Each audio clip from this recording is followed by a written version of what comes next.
Estamos en Historia de una época, estamos en Informa Radio y hoy con un invitado muy especial. Acaban de presentar un libro, Un faro en la tempestad, un libro, Enseñanzas de un obispo contra la infiltración de la secta modernista, José Guerra Campos. Una edición ordenada ni más ni menos que por Manuel Acosta. Y es precisamente a Manuel Acosta al que tenemos hoy aquí, hablando de un personaje que he de confesarles que he tenido siempre una grandísima admiración. Guerra Campos. Manuel, ¿cómo estás? Hola, buenos días, ¿qué tal? Javier, ¿cómo estás tú? Bueno, un ¿Bien todo? placer tenerte aquí con nosotros. Bueno, Manuel Acosta, diputado de Vox en el Parlamento catalán, ni más ni menos. Así es, ahí estamos dando la lucha que necesitamos dar para que, bueno, pues la voz de tantos y tantos catalanes pues no se vea ocultada, oscurecida. Sí, sí, ahí estamos. Fíjate, Manuel, que yo siempre pongo como ejemplo a Vox en Cataluña, sobre todo. En toda España, pero en Cataluña, ¿cómo estáis? El grupo parlamentario fuerte, bajo el liderazgo del bueno de Ignacio Garriga, de Joan Garriga también como portavoz, presidente de Vox en Cataluña, gente como tú, bueno, no sé, Jordi de la Fuente trabajando cada uno desde su trinchera. Sí, sí, sí. Bueno, es asombroso la batalla que estáis dando, ¿eh? Mira, la verdad es que tenemos esa responsabilidad, esa grave responsabilidad de luchar por la unidad de la patria desde una zona, pues lamentablemente hostil. Nunca lo había sido, porque Cataluña siempre había sido una tierra abanderada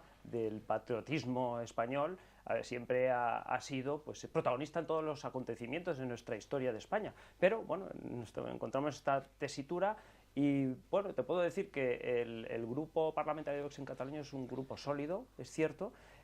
Somos una piña, casi me atrevería a decir que somos como una familia, nos ayudamos unos a otros. Y quizás esto también es debido porque la dificultad forja a los hombres, ¿no? Sí, Aquellas consignas, ¿no?, que se nos daba desde jóvenes, y es una realidad.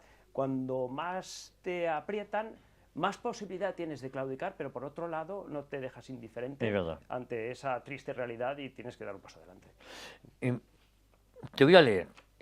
Los que somos jóvenes de espíritu, como tú y como yo, en los años 70 recordábamos un espacio televisivo, creo que era todos los lunes de unos 15 minutos, y estamos hablando, hablaba de cuestiones de fe. Esta persona era el obispo José Guerra Campos, que tenía un espacio televisivo, y la verdad de grandísima, de mucha audiencia. Sí me gustaría preguntarte, si te parece, ¿qué interés puede tener para el lector actual del siglo XXI un obispo que falleció en 1927, hace ya 28 años? ¿Por qué has decidido trabajar en este libro sobre Monseñor Guerra Campos en la actual sociedad española que está fuertemente secularizada? Luego también hablaremos de eso. Y al que parece ser a esta sociedad no le apetece oír hablar de Dios en general. Hemos sustituido a Dios por la nueva religión climática, Por ejemplo, algunos, sí, sí, o sí, por ejemplo, sí, sí. ¿qué interés tiene este?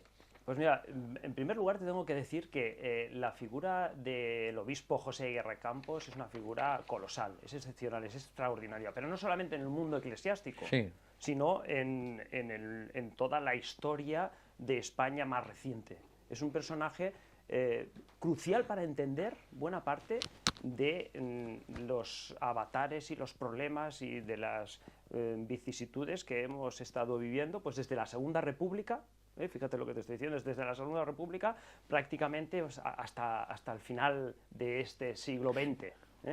Él muere en 1997, como bien sí. has dicho, y su legado es enorme. Por eso la actualidad de sus enseñanzas y de su personalidad es una actualidad pues manifiesta. ¿Por qué he decidido abordar este tema? Este tema. En primer lugar, pues tengo que decir que yo soy historiador, ¿verdad?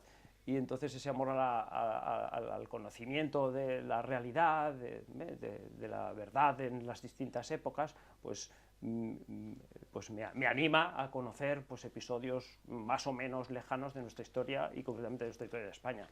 En segundo lugar, porque yo he tenido la suerte, he tenido la fortuna de ser el catalogador de su archivo personal. Ah, ¿Sí?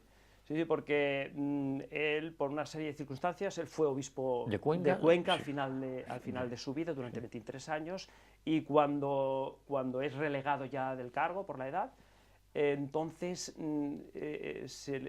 está aquejado por una enfermedad, que al final pues, moriría por un problema de corazón, y entonces hay una sociedad en Barcelona, una sociedad religiosa, que es la que fundó el padre José María Alba Cereceda, sí, y que en la actualidad pues, la dirige el padre Turú, el padre Antonio Turú Rofes, es la Sociedad Misionera de Cristo Rey, que tienen sede en Barcelona, en la población de Sentmenat, donde sí. pues, tenían un colegio, y entonces a él le ofrece su casa, el padre Turú, como un hijo Sí, sí, pues agradecido por a las Monseñor. enseñanzas de don José, le ofrece su casa pues para que pudiera estar allí en un ambiente, es un entorno rural muy bonito, un entorno así natural, fantástico, y allí estuvo solo unos pocos meses, murió, falleció, y entonces, bueno, yo le pude conocer en persona, gracias a Dios, estuve Sí, departiendo con él, hablando con él, y ya cuando murió él legó todo su fondo documental, que es riquísimo, es extraordinario, ¿eh? Es extraordinario. Porque, si me permites, Sí, sí. claro, es que don José Guerra Campos no era solamente obispo de Cuenca, es que fue procurador en Cortes. Sí, sí, claro. En la época anterior. Sí, sí, Fue estuvo en procurador. política, vamos, además, y De con mucha hecho, influencia. sí, por este esquema, por esta estructura de la democracia orgánica, Sí, sí, ¿no? Del eso. anterior régimen, Sí, sí. pues por el tercio eclesiástico, Estaba él fue él. procurador. Y además, pues conocía muy bien la realidad cotidiana de las Y personas social, sí, sí. y social, porque bueno, pues él fue consiliario de Acción Católica Sí. durante muchos años, fue profesor de la universidad, estaba en contacto directo, ¿no? Con las realidades pues, socioeconómicas, políticas, también religiosas del día a día. Por esos motivos, pues entiendo que, o he entendido que es necesario pues, escribir sobre Guerra Campos. Hay otro motivo, y a nadie se le escapará, y es que él fue también padre conciliar del Concilio Vaticano II. Intervino y cuando habló sobre el ateísmo marxista, Sí. dejó con la boca abierta incluso a observadores comunistas que estaban siguiendo sus debates. O sea, hasta sus enemigos más acérrimos le tenían respeto, porque era un intelectual de tomo y lomo. Tú conocerás al padre Calvo Zaraute, Sí, ¿verdad? Pues, bueno, él incluso dice que está haciendo una tesis sobre Guerra Campos ahora, y él incluso dice que el gran intelectual del episcopado español en el siglo XIX es Ceferino González, que era el primado de España. En el siglo XX, hasta 1940, era el cardenal Gomá. Pero desde el 40 hasta ahora, el gran intelectual, sin duda, es Guerra Campos. No hay ningún obispo, con todo el respeto del mundo, que le llegue a la altura de los zapatos. Oye, fíjate que Monseñor Guerra Campos en la transición fue polémico por sus postulados, pero es que al final Monseñor tenía razón, ¿no? Si Monseñor levantara la cabeza ahora y mira lo que pretende hacer, por ejemplo, con el Valle de los Caídos, mira cómo varias cruces están siendo derribadas. No sé, la cruz, que no hay mayor símbolo de reconciliación que esa. Ya me parece mal que quiten las lápidas, porque hay que recordar que se quitan las lápidas de gente de un pueblo, de una localidad que fue asesinada. Y ahora los herederos ideológicos de esos asesinos de la misma organización política, que además es la que nos gobierna, dan vía libre a que ya no solo quiten los nombres de los que ellos asesinaron, sino también las cruces, ¿no? Yo creo que Guerra Campos no puede estar contento, ¿no? No, él fue clarividente, él ya denunció como profeta, como obispo sacerdote, además fue profeta que advirtió, porque el profeta del Antiguo Testamento anuncia la verdad, para que el pueblo pues cambie de actitud, que no se desvíe de la senda marcada por el Señor, etcétera. Pero bueno, don José fue un profeta, fue clarividente y advirtió de todos estos errores. Pero no errores solamente doctrinales en cuanto a la religión, sino también de los problemas que tenemos actualmente con el Estado totalitario que nos está rigiendo ahora en manos del señor Pedro Sánchez, ¿no? Entonces ya lo advirtió, y en el libro se puede observar claramente esto. Él ya dijo que si la Constitución del 78 prosperaba según estaba formulada, y estaba formulada en base a unos fundamentos relativistas absolutamente, sin contemplar para nada las verdades absolutas. Entonces ya advirtió, ojo, porque si esto es así, sobrevendrá en España el menosprecio a la vida, la desarticulación de la familia. Él advirtió, vendrá la ley del divorcio, vendrá la ley del aborto, también intuyó, vendrá la eutanasia, lo dijo también, y también dijo, se enconará el terrorismo de la ETA en España. Todas estas cosas los podrán ver en el libro, porque luego explicaremos un poquito más el detalle del libro, pero en cualquier caso, él fue un profeta clarividente, nos advirtió y finalmente también advirtió, si las cosas siguen por estos derroteros, llegará un momento en que las injerencias de un gobierno incluso nos harán renunciar a lo más sagrado, y lo más sagrado es nuestra tradición cristiana, nuestras cruces, y en este caso, pues lógicamente, hoy en día, que es más de actualidad que lo que está pasando con el Valle de los Caídos. Manuel, ¿qué aportó a la Iglesia en España y a la Iglesia Universal este pelado? ¿Y cuál fue su mayor legado? Porque, claro, nos has hablado que estuvo presente también en el Concilio Vaticano II. El Concilio Vaticano II, el planteamiento que hace la Iglesia, corrígeme, parte de la Iglesia, pues la Iglesia somos todos, pues muchas veces tendemos a cometer ese error, preveía que el comunismo podía ganar. Claro, yo creo que ese es el que... y por eso se fue a lo mejor tan condescendiente, porque a partir del Concilio Vaticano II nace también la teología de la liberación, de orientación marxista, nacen movimientos... era como si la izquierda, como si la Iglesia se fuera a adaptar a nuevos tiempos en vez de combatir esos nuevos tiempos, ¿no? Eso es... El problema de aquella época es precisamente la tergiversación de todo aquello que había dicho, o de buena parte de la doctrina, o pues eso, de las conclusiones a las que había llegado el Concilio Vaticano II, por parte de ciertos grupos, que también hay que decirlo, dentro de la misma Iglesia. Grupos contestatarios, revisionistas, movidos también por medios de comunicación y grupos de opinión, que desdibujan y tergiversan la realidad de las conclusiones del Concilio Vaticano II. Entonces, a raíz de esto, ¿qué es lo que le debemos a don José Guerra Campo? Primero, que fue un adalid de la defensa de la doctrina, del magisterio de la Iglesia, que es inmutable, pues, a lo largo del tiempo, ¿no?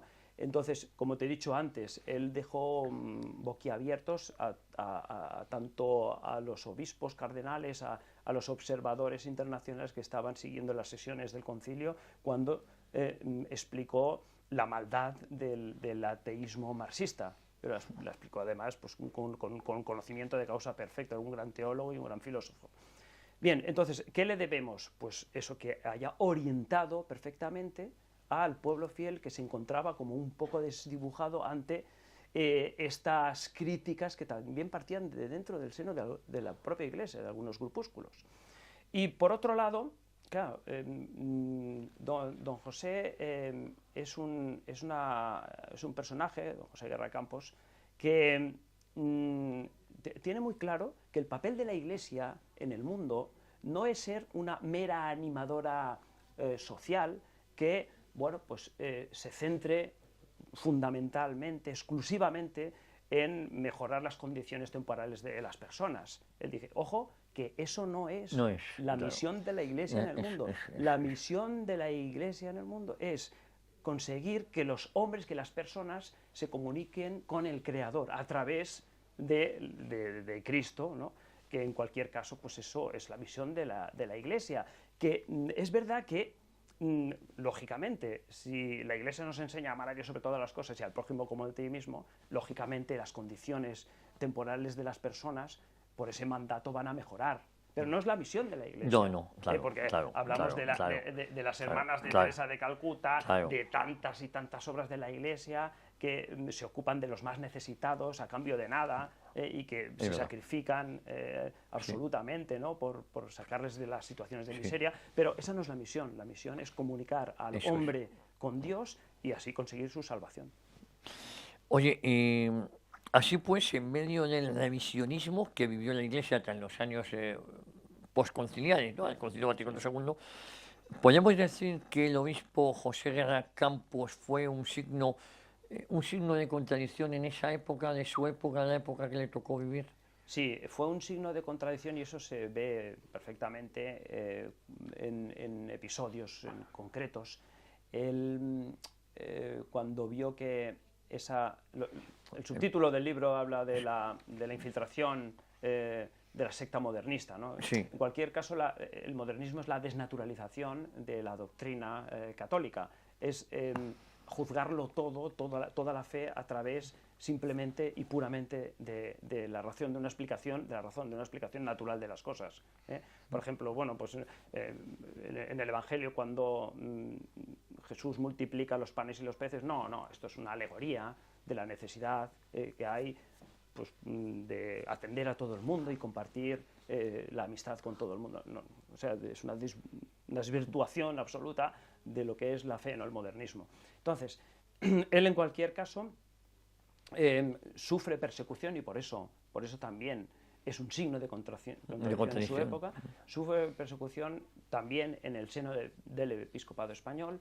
Él va a ser relegado, o bueno, vence su mandato y es relegado como secretario de la Conferencia Episcopal Española en el año 72.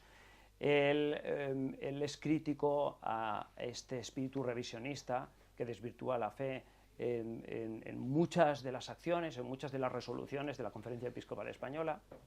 Él tiene que participar en la Comisión Episcopal Española, aún siendo obispo, y lo llega a decir él, por miedo a perder la fe.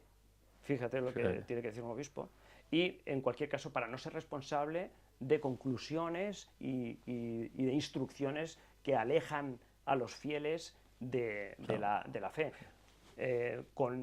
Tras el Concilio Vaticano II hay una luz de deserciones en la Iglesia, de secularizaciones. Muchos sacerdotes abandonan, muchos religiosos abandonan la fe, muchos fieles abandonan la fe, porque no hay una luz clara, hay una convulsión absoluta en todas las cuestiones de fe. Sí, ahí donde estaba pensando en Monseñor Lefebvre, que también le distancia, y luego llevaríamos a ese enfrentamiento.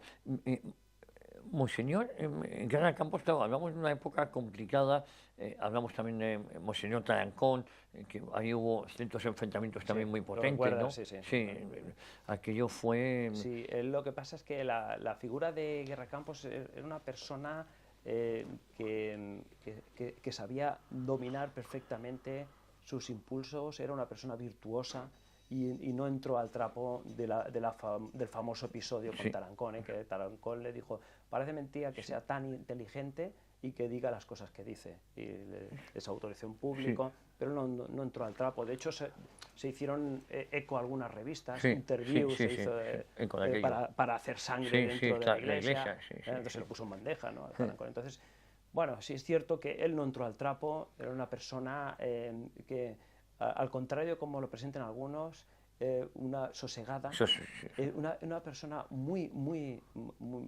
sincera, pero al mismo tiempo muy humana. Durante los 23 años que ejerció su episcopado en Cuenca. Pues no hay ningún reproche de nadie, ningún fiel, ningún sacerdote por el trato exquisito que le dispensó. Yo conozco gente, te voy a contar una anécdota, eso no aparece en el libro, o no sé si lo he puesto, pero se hacía a todos, incluso en cosas así como menos trascendentales, pues cuando hacía una visita pastoral, esto me lo contó un sacerdote amigo que está en Cuenca, hizo una visita a su pueblo y cuando acabó pues la visita institucional y el acto litúrgico, pues empezó a hablar con la gente de allí del pueblo y empezó a hablar de la selección española de fútbol. Y empezó a decir: mira, no sé qué partido era, no lo recuerdo, pero fíjate, aquí han cometido este error porque el interior resulta pues que estaba muy atrasado, para hacerse con todos. Hablaba de cuestiones pues que triviales, no eran triviales. Claro. Bueno, esto es una opinión muy personal, pero Monseñor Tarancón es que tenía un poquito de de soberbia. Esto está mal que lo diga yo, pero es una opinión personal. Sí, sí. Y, oye, el libro está prologado por don José Ignacio Munilla. Correcto, sí, sí, sí. Una también de las voces autorizadas en la actualidad, pues que nos orienta ante también mucha confusión, Sí, mucha y, confusión. y este fenómeno también del materialismo, del hedonismo, que la gente pues, se ha olvidado de Dios, bueno, que nos orienta con una palabra fina y adecuada, es don José Ignacio Munilla. Y entonces pues, le pedimos el favor si nos quería prologar el libro y encantado lo hizo y estamos muy, muy, muy agradecidos realmente, sí. Oye, dime una cosa, ¿trascendió ese protagonismo en el ámbito del ámbito puramente religioso del que me estabas hablando? ¿Ejerció alguna influencia en la esfera social, intelectual, política en la España que le tocó vivir? Porque es verdad que era una referencia, pero llega a influir. Sí, sin duda llega a influir, pero sobre todo al final, al final del Sí, régimen de Franco, sí, ¿no? sí. Aunque influye decididamente, también es cierto que su voz es acallada. Él tuvo periplos en la Conferencia Episcopal Española en los que se ausentaba, no quería participar por los motivos Sí. que te he comentado, pero sí que en otras ocasiones pues, participaba y concretamente, y mira, esto lo voy a ligar precisamente con bueno, pues esta situación tan lamentable que vivimos hoy con la desacralización del Valle de los Caídos, con el intento de Significación, apartarlo, todo apartado, esto. sí, sí. Entonces, él concretamente, hubo un acontecimiento, si tú te acordarás, que fue la Asamblea Conjunta. La Asamblea Conjunta que fue muy polémico, porque en principio trataba de una acción de la Iglesia española para detectar las preocupaciones de los sacerdotes y poder poner una solución. Eso está muy bien Sí, dicho, sí, sí. sí. Pero el problema No era ese, claro. es que para llegar al conocimiento de esos problemas se formularon bueno, pues unas encuestas, en donde se ponía en tela de juicio todo. Todo, desde el valor de los sacramentos hasta el celibato sacerdotal, todo. Sí, sí. Entonces ahí él puso la voz de alerta y sobre todo, y voy a lo que te quería comentar, sobre todo cuando en una votación de la Asamblea Conjunta se reprobó el papel de la Iglesia durante 1936. Fíjate lo que estoy diciendo. O sea, es increíble. Pero fíjate la relación que tiene con lo que estamos viviendo actualmente. Sí, claro. Es decir, la Asamblea Conjunta llega a condenar a la Iglesia española en 1936 porque no supo estar a la altura. Es decir, pues no dejarse matar más. Exactamente. Entonces a él dijo, esto no puede ser. Él hizo las objeciones pertinentes. La Asamblea Conjunta aprobó por mayoría simple esa reprobación. Él hizo las alegaciones, la mayoría de los obispos dijeron, tienes razón, pero en el texto final no se incluyeron esas modificaciones y por lo tanto se mantuvo en pie esa reprobación de la Iglesia Católica, que como tú bien sabes, pues padeció el horror, el exterminio, el genocidio durante toda la Guerra Civil. Hablamos de que cerca de 7.000 religiosos asesinados, 13 obispos, más de 200 monjas. Es algo, claro, ahora comprendemos lo que está pasando ahora y con la misma jerarquía eclesiástica, ¿no? Si ya en el año 76 se condenaba a la Iglesia porque no había sabido estar, la Iglesia que hay que recordar como el Papa de entonces declaró aquello cruzada por la masacre, fue el mayor martirio, la mayor persecución de la Iglesia nunca antes conocida, ni los romanos, ni Nerón, fue esto, ¿no? Una auténtica salvajada. Y lo que es curioso es que las siglas del odio, que son los que facilitan esa persecución, me refiero al PSOE, porque el PSOE era el responsable de velar por la seguridad, era el partido mayoritario dentro del Frente Popular. Resulta que lejos de calmar los ánimos, siguió azuzando. Estos días en La Boca del Lobo hemos puesto un reportaje del Frente Popular donde aparecen iglesias quemadas y donde como la voz dice que esas llamas purificadoras que están quemando en las iglesias fascistas y sacaban pecho y sacaban una serie de iglesias que estaban ardiendo con... Increíble, Yo, sí, sí, yo sí, sí. no sé, la verdad, los tiempos que nos toca vivir, claro, no los entendemos, o mejor dicho, si nos vamos a los años mediados de los 70, 76, 77, donde la propia iglesia en esa época ya ponía en duda a la iglesia en 1936 con todo lo que había sufrido esa iglesia. No, es increíble, ¿no? Bueno, es una paradoja, ¿no? sé, es una contradicción en Una, toda regla. en toda regla, sí. Pero fíjate, por eso la figura de José Guerra Campos es una figura totalmente actual. Sí, sí, absolutamente. Es la voz que clama en aquel desierto y en el actual. Mira, claro. Porque, claro, nosotros hace 2 años más o menos, corrígeme si me equivoco, hemos tenido que ver con nuestros ojos cómo se ha aprobado la ley de la eutanasia. Sí, sí, claro. Sí, Nosotros estamos viendo ahora cómo se desacraliza el Valle de los Caídos. Bueno, pues este sacrilegio más grande no sé si puede haber. Entonces, pero ¿dónde están aquellas voces autorizadas o las actuales voces autorizadas para enfrentarse directamente y guiar al pueblo fiel y a millones de españoles y decir, hasta aquí hemos llegado, oposición total y frontal ante esta barbarie, esta injerencia totalitaria? Él sí que salió adelante y le costó pues eso, mucho. le costó la vida, Sí, sí. le costó en cualquier Sí, sí. caso el no haber progresado más. Sí, sí. Una persona está absolutamente capacitada para llegar a las más altas cimas Sí, sí. de la Iglesia y bueno, pues le costó esa valentía, ese vigor, esa valentía por defender la verdad por encima de todo, sin ni siquiera tener que estar, digamos que presionado por marcar una cruz en la declaración de la renta para que le perdonen la vida, pues eso es mucho de alabar. Y por otro lado tiene que interpelar a los actuales o a algunos de los actuales miembros de la jerarquía que tienen esa responsabilidad, esa grave responsabilidad de guiar al pueblo por la selva de la salvación de qué es lo que hay que hacer. Es que da la sensación, insisto, esto también es una opinión muy personal, que primero vaciaron los seminarios de vocación y ahora pretenden vaciar los templos de feligreses, porque creo que peor se está haciendo una dejada de funciones por parte de la jerarquía eclesiástica que nunca mejor dicho, es una pena. ¿no? Hay casos realmente bueno, admirables como Munilla y otros, pero claro, digamos que ahora en comunión tienen que salir todos tendrían que ser, oye, vamos a poner... Oye, tenemos que volver a la iglesia, digamos, de los tiempos evangélicos, en donde pues los fieles tienen que sostener a los clérigos, a los sacerdotes. Pues bueno, pues lo tendremos que hacer, pero no tenemos que estar sometidos a un poder político que nos va mandando qué es lo que tenemos que hacer y qué es lo que no tenemos que hacer. Porque otro de los temas importantes en los que influye Guerra Campos en el mundo de lo civil, podríamos decir, es el tema de la confesionalidad católica del Estado.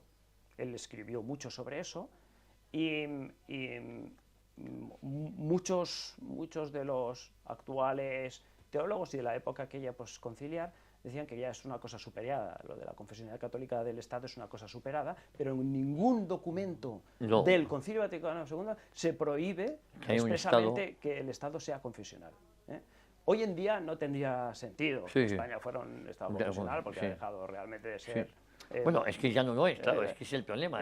Pero quiero decir, restaurar eso ahora a bote pronto, pues entendemos que no es posible, pero que en aquella época... Claro, eso es decir, ahora tal línea de IVA que está llevando es que sería casi un insulto decir que eres confesionalmente católico cuando no te estás comportando como tal. Por ejemplo, ¿no? Entonces, que en cualquier caso sobre esto también hay mucha confusión, porque un confesionalmente católico, pues lo fue el régimen anterior, mantenía una autonomía del poder político y del poder eclesiástico. No quiere decir que es que el poder eclesiástico que tiene que hacer las leyes. No, es que no es eso. Hay cooperación sí, influencias mutuas sí, pero una autonomía clara, y eso es lo que ha defendido siempre la Iglesia, ¿no? Pero Manuel, ¿no te da la sensación de que molesta un Estado confesionalmente católico, en cambio no molesta un Estado confesionalmente islámico? Porque claro, se nos olvida que hay Sí, muchos bueno, estados confesionales, sí, sí, no eso, católicos, sí, pero sí. los hay, Claro, claro, y sobre eso no decimos nada, ¿no? no Y se dice mantenemos nada. relaciones normales y Ojo lo que tal. nos está pasando con la Sí, sí. invasión La migratoria. islamización que Yo está vengo de sucediendo. Cataluña, en donde esto Bueno, lo observamos día tras día. Conoces los incidentes de acontecimientos de Salt, Salt, por escribí un ejemplo, artículo. terroríficos. Sí, sí, sí. Bueno, pero no solo Salt, No, no, es Canangla de Antarrasa, es es el Barcelona, Vendrell, capital. es el Raval en Sí. Barcelona. Bueno. Bueno, es un increíble, porque, bueno, pues no tienen ninguna intención estos señores de integrarse No, no, ninguna. en nuestra civilización, ninguna en Ninguna. absoluto. No tiene intención de imponer. ¿Vale? Vivimos tiempos oscuros, tiempos complicados y Monseñor Garracampos fue y sigue siendo un faro, ¿no? Oye, intuyo que también se convirtió, vamos, intuyo, es una pregunta retórica, en una figura controvertida en ese ámbito sociopolítico del que estamos hablando ahora, en un signo de contradicción del que ya nos has adelantado dentro del contexto de esa sociedad civil, ¿no? Esto fue así. Sí. Yo asistí a alguna que otra conferencia de él, ¿eh? Ah, sí. Aquí en Madrid, sí, Sí, sí, sí, fíjate. sí. Sí, sí. Y que, o Bueno, sea, ¿qué recuerdas de la verdad, sí, sí. que sentaba cátedra en el Sí. sentido, se te ponía la piel de gallina, Sí, sí. ¿no? Un orador Hablo de los años magistral. 80, Sí, hablo sí. de tiempos convulsos aquí, sí. ETA asesinando, y él siguió predicando, predicando en el sentido de que daba voz y seguía diciendo lo que pensaba. Correcto. Sí, sí, no, es una realidad. Bueno, pues tú lo conociste y bueno, él trasciende, vuelvo a repetir, el ámbito de lo clerical, de lo religioso, lo trasciende absolutamente, porque claro, los principios rigen los actos. Nos comportamos tal como pensamos, o según es nuestro sistema de ver las cosas, de analizar las cosas. Y por lo tanto, una persona que nos está enseñando constantemente que es necesario que el hombre recupere esa ley natural. Él lo hace desde una perspectiva religiosa, que en cualquier caso la religión lo que hace, en el caso de la religión católica, es que la gracia de alguna manera perfecciona la naturaleza.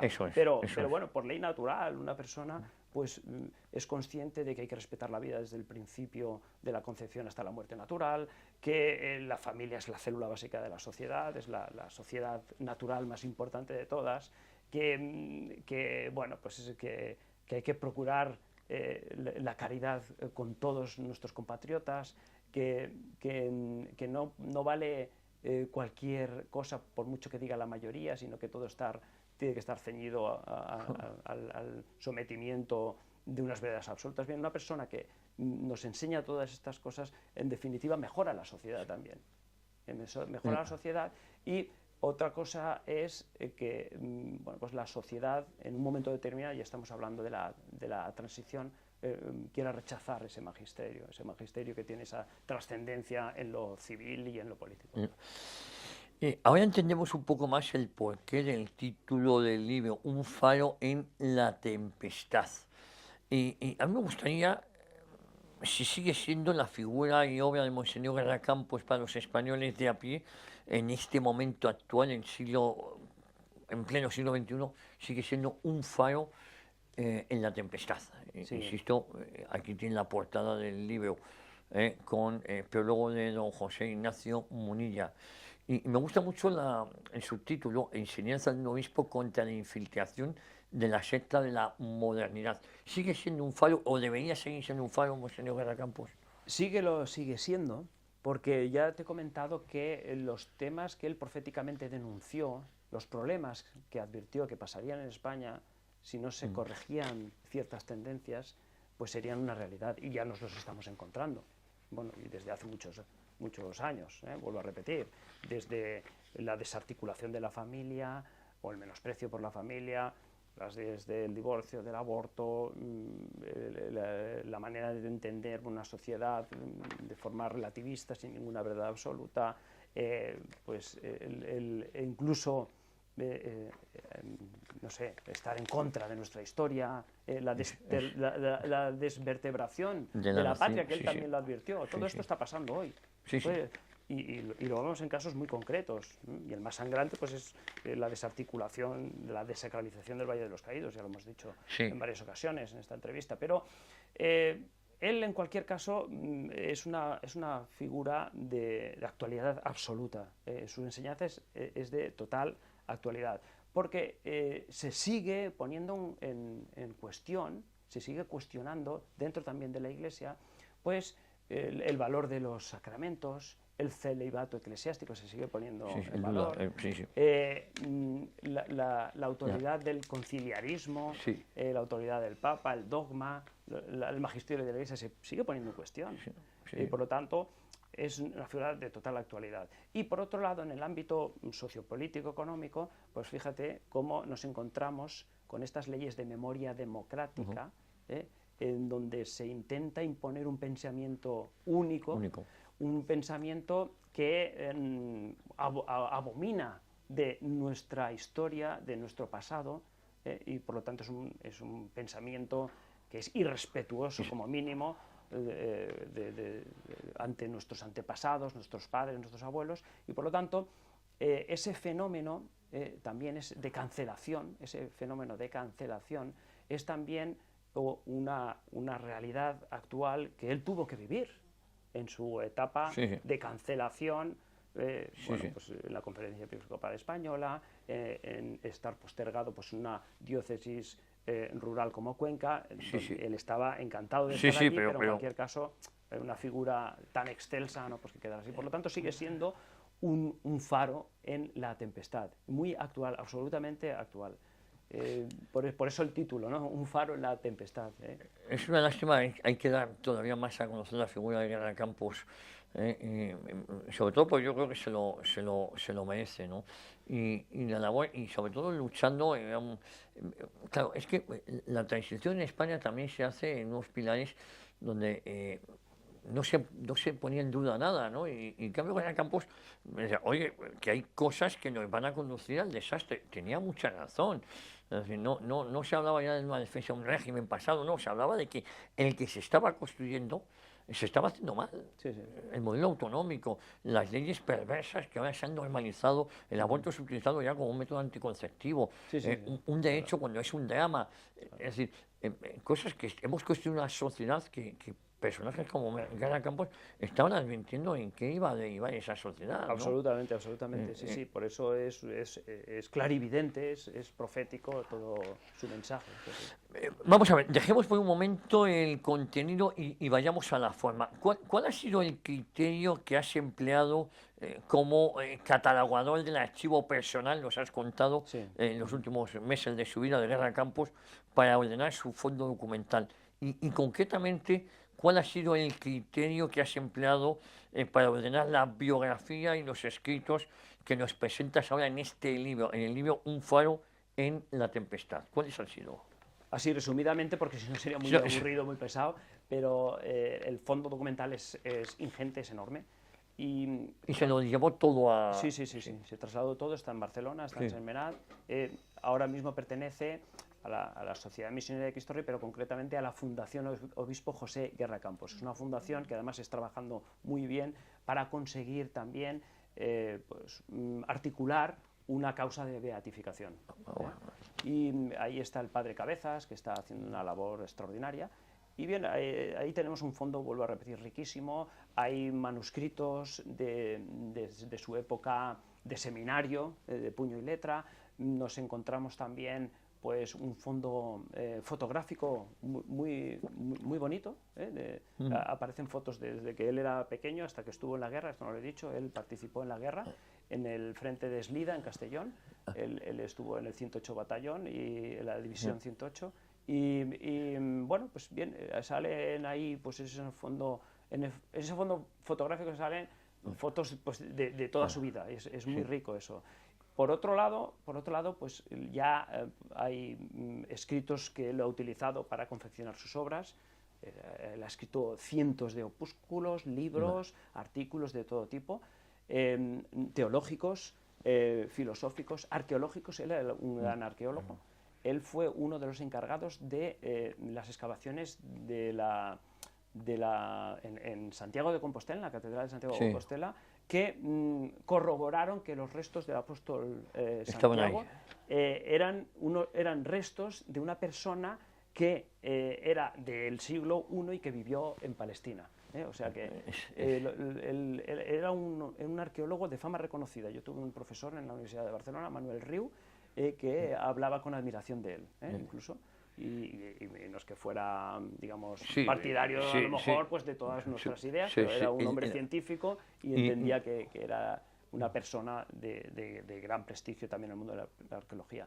Y bien, pues eso, hay obras pues de todo tipo, vuelvo a repetir, pero en cualquier caso lo que nosotros hemos hecho aquí en el libro, hacer una breve aproximación a su persona, a su figura, una breve biografía, sin más pretensiones, porque claro, daría pues, para varios tomos hacer una buena biografía de don José Guerra Campos, pero lo que sí que creo que es importante, además de esa aproximación a su figura, es la transcripción que hemos hecho de las 63 sesiones que se emitieron en Radio Televisión Española, que él, como has comentado tú al principio de la charla, ¿verdad?, que él pues hizo todos los lunes durante un año y pico, desde el año 1972 al 73, en Radio Televisión Española. Ahí están transcritas en todo el aparato crítico, todas y cada una de las 63 sesiones, que en definitiva es como una especie de catequesis. Sí.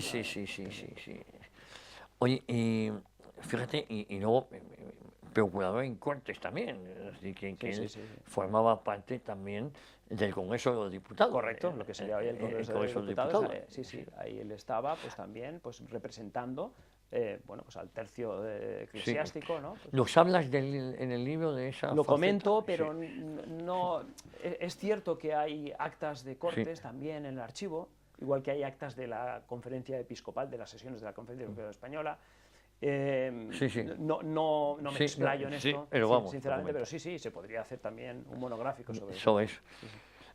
¿Por qué el libro es una lectura obligatoria para cualquier fiel católico de a pie y para cualquier religioso, sacerdote u obispo? ¿Por qué recomiendas su lectura, la lectura de este libro? Porque él expone la doctrina con una claridad tan grande que es imposible que al final pues alguien tenga dudas. Lo explica de manera magistral, se adapta a todos los públicos. Tiene una oratoria fantástica que tú fuiste conocedor de ello, ¿no? Si has participado en alguna de sus charlas. Entonces, es una luz excelsa. De hecho, perdona la digresión, pero hubo un parlamentario en los primeros años de la democracia, un parlamentario que además era notario, que le denominaba como la luz arcangélica. Bueno, es que ese parlamentario, que además era notario, fue el organizador de la charla que yo te comento. Era el organizador de la charla e hizo de anfitrión. Correcto. Aquí en Núñez de Balboa, muy cerca de donde estamos ahora mismo. Muy bien. Pues, con lo cual, fíjate, pues da todavía más prestancia a todo lo que estamos diciendo, ¿no? Y bueno, pues le denominaban así, un arcangélico, ¿no? Que más luz que un arcángel, ¿quién puede emitir? Bueno, sí, Dios, es verdad, pero es un poco el símil ese. Y entonces, bueno, pues por eso es tan actual, porque él de una manera magistral, de una manera muy pragmática, sin disquisiciones teológicas complicadas, él explica la doctrina de la fe de una manera, incluso en las formas, con una oratoria magnífica. Brillante. Y es valiente. Y es valiente hasta tal punto que su valentía, bueno, pues es verdad que le limitó pues su carrera, su prestigio, posiblemente, pero a pesar de eso él no estaba sujeto a ningún convencionalismo y era una persona pues firme, valiente, que es lo necesario hoy en día. Tenemos que serlo así, porque si no, pues nos vamos a quedar sin memoria, sin entendimiento, sin voluntad, sin historia, sin patria y sin nada. Oye, fíjate, Manuel, yo te recomendaría que este libro lo dierais a todos los miembros de la actual conferencia episcopal, no sé, y algún comunicador de la cadena COPE también. Lo veo hartamente difícil. Pero, bueno, se lo pueden mandar, pero no lo leerán. Bueno. No leen esto. A ver, sí, algunos seguramente sí, ¿no? Sí. Pero vamos, por la cadena que has nombrado no creo, ¿eh? No. Mira, fíjate, el obispo de Orihuela Alicante, que es José Ignacio Munilla, detrás de la contraportada estoy leyendo, don José Guerra Campos también advirtió cómo a través de ciertas prédicas sacerdotales, de publicaciones y de cátedras de enseñanza religiosa se difundían ideas contrarias a la doctrina de la Iglesia como si fueran ortodoxas, sin una desautorización eficaz. Por este motivo se sintió vivamente interpelado por el Papa a defender a los fieles católicos de esas falsas doctrinas usando las poderosas armas que Dios les había encomendado: erudición teológica, filosofía canónica y doctrinal, así como la concisión y el pragmatismo en el hablar y en el escribir. Así es. Eso es un muy buen resumen de lo que significó lo que fue Guerra Campos, desde luego, sí. Oye, me quedan un par de preguntas por hacerte. Yo lo tengo ya claro, pero haznos un resumen por qué merece la pena leer este libro. Bueno, merece la pena en estos tiempos de confusión, en donde muchas veces políticas desde el gobierno, no son desautorizadas públicamente, y todos sabemos a lo que nos estamos refiriendo. Por lo tanto, merece la pena tener un referente valiente, firme, coherente, como fue Guerra Campos. Y, por otro lado, esto lo recomiendo a todos los españoles, independientemente si sean católicos o no, porque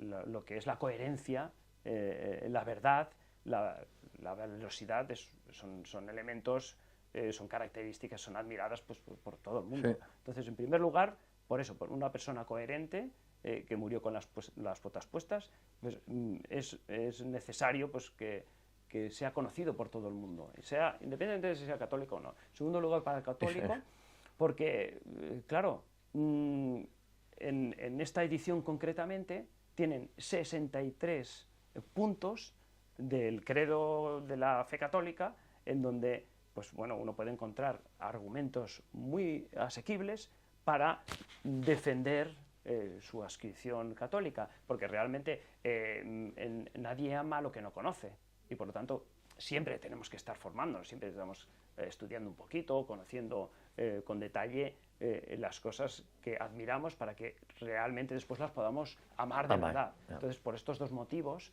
¿no? Yo animaría pues, a patriotas, y católicos o no, y a católicos, a que adquieran este libro y que se empapen de la figura y de la doctrina y las enseñanzas de don José Guerra Campos. Bueno, pues ahora una pregunta importante. ¿Cómo podemos adquirir este libro que, como bien dices, no va a dejar indiferente a nadie? Y si se va a presentar públicamente. Muy bien, mira, pues yo te agradezco la pregunta. Ahora mismo pueden adquirir el libro a través de un correo electrónico que es páginascontrarrevolucionarias@tecton.com. Entonces, luego, si acaso, pues también te pasaré un poco el detalle. Se pueden hacer allí las solicitudes del libro. Para adquirirlo, ¿no? Sí, para adquirirlo se les envía en un día, 2 días, sí. Llega a casa el ejemplar físico, en papel. Sí. También tenemos una versión, en breve estará ya en disposición, una versión digital en Kindle, en Amazon, sobre todo porque bueno, pues también hay una cosa que no he dicho. Él acogió a muchas congregaciones en su diócesis que tenían problemas pues, para poder ser incardinadas en otras diócesis, y él, como pastor bueno y solícito, pues cuando vio que eran personas de bien, pues acogió, y muchas asociaciones, congregaciones religiosas están incardinadas, están aprobadas por el obispo de Cuenca entonces, que era él.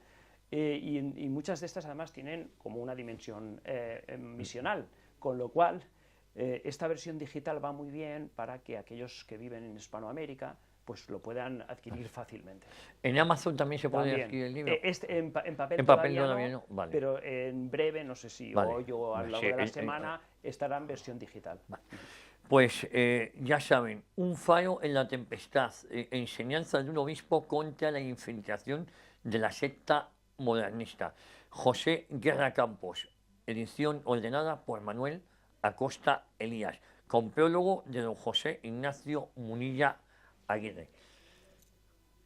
Un libro, de verdad se lo digo, de obligada lectura que nos va a acercar a la figura de un grande en lo social, en lo político y en lo eclesiástico, Monseñor Guerra Campos. Muchísimas gracias por este libro, Manuel. Ha sido un placer tenerte aquí en los micrófonos de Informa Radio, en las cámaras de EDA TV, hablando de un personaje que se lo merece, de José Guerra Campos. Muchísimas gracias, Javier, y gracias también por la labor que haces en defensa de la verdad. Muchísimas gracias y mucho ánimo. Lo intentamos. Y a todos ustedes les espero la próxima semana aquí en Historia de una época donde, en Informa Radio, sean moderadamente buenos.